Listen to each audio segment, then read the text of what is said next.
Selamat pagi, Shalom. Renungan kita pagi hari ini diambil dari Titus pasal 2. Di Titus pasal 2 ayat 13-14 dituliskan, dengan menantikan penggenapan pengharapan kita yang penuh bahagia dan penyataan kemuliaan Allah yang maha besar dan juru selamat kita Yesus Kristus yang telah menyerahkan dirinya bagi kita untuk membebaskan kita dari segala kejahatan dan untuk menguduskan bagi dirinya suatu umat kepunyaannya sendiri yang rajin berbuat baik. Tema renungan kita hari ini adalah umat yang rajin berbuat baik. Umat yang rajin berbuat baik dimulai dari laki-laki dan perempuan yang tua.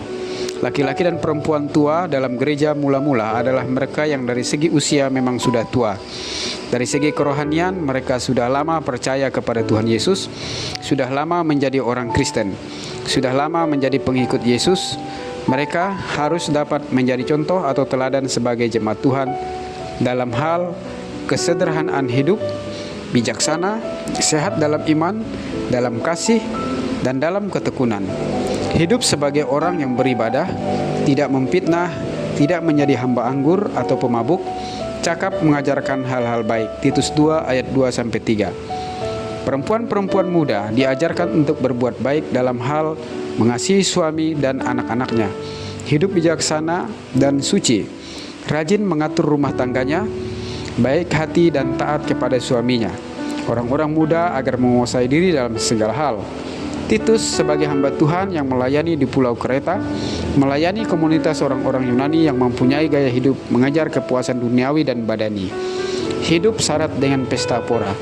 Hamba-hamba Tuhan dituntut untuk menjadi teladan, menjadi contoh bagi umat yang dilayani, jujur dan bersungguh-sungguh dalam pengajaran. Pengajaran harus dihidupi dalam kehidupan nyata, bukan hanya fasih lidah dan ucapan bibir belaka. Sehat dan tidak bercela dalam pemberitaan. Hamba Tuhan harus memberitakan kebenaran firman Tuhan secara jujur dan konsisten. Antara hati, perkataan dan perbuatan hamba Tuhan berjalan dengan seimbang. Titus 2 ayat 4-8. Para hamba yang menjadi orang percaya dituntut untuk berbuat baik dalam hal taat kepada tuannya. Hamba atau para budak yang sudah menjadi Kristen harus taat kepada tuannya sama seperti kita taat kepada Tuhan Yesus.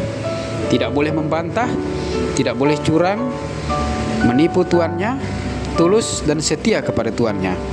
Apa yang diajarkan oleh Alkitab adalah sebuah etika hidup menjadi orang percaya di tengah-tengah dunia. Apa tujuannya kita harus berbuat baik dan memiliki etika yang benar sesuai dengan rambu-rambu firman Tuhan. Pertama, agar firman Allah dan ajaran Alkitabiah tidak dihujat orang. Titus 2 ayat 5. Ketika kita hidup tidak sesuai dengan standar Alkitabiah, ajaran kita akan ditolak, bahkan akan dihujat oleh orang lain. Sebab kesaksian hidup kita tidak sesuai dengan etika dan standar yang Tuhan buat. Kedua, agar lawan menjadi malu, karena tidak ada hal-hal buruk untuk memfitnah orang percaya. Titus 2 ayat 8. Ingatlah, baik lawannya adalah jahat. Orang percaya yang menjalankan etika kebenaran akan berhadapan dengan kejahatan. Dengan kita berbuat sesuai etika Alkitabiah, sebenarnya kita memalukan kejahatan.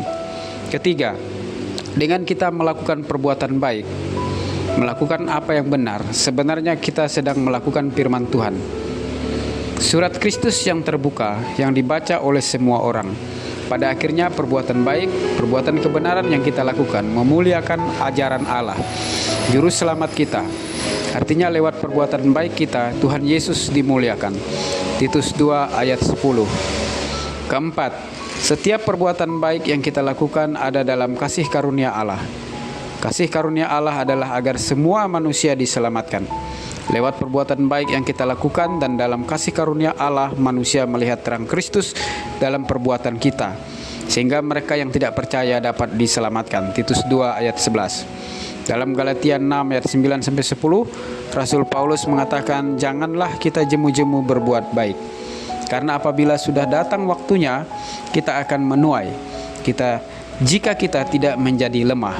Karena itu selama masih ada kesempatan bagi kita, marilah kita berbuat baik kepada semua orang, tetapi terutama kepada kawan-kawan kita seiman. Teruslah berbuat baik, jangan jemu, jangan bosan, jangan lelah, jangan kendor. Karena suatu saat kita akan menuai sesuai dengan perbuatan baik kita. Amin.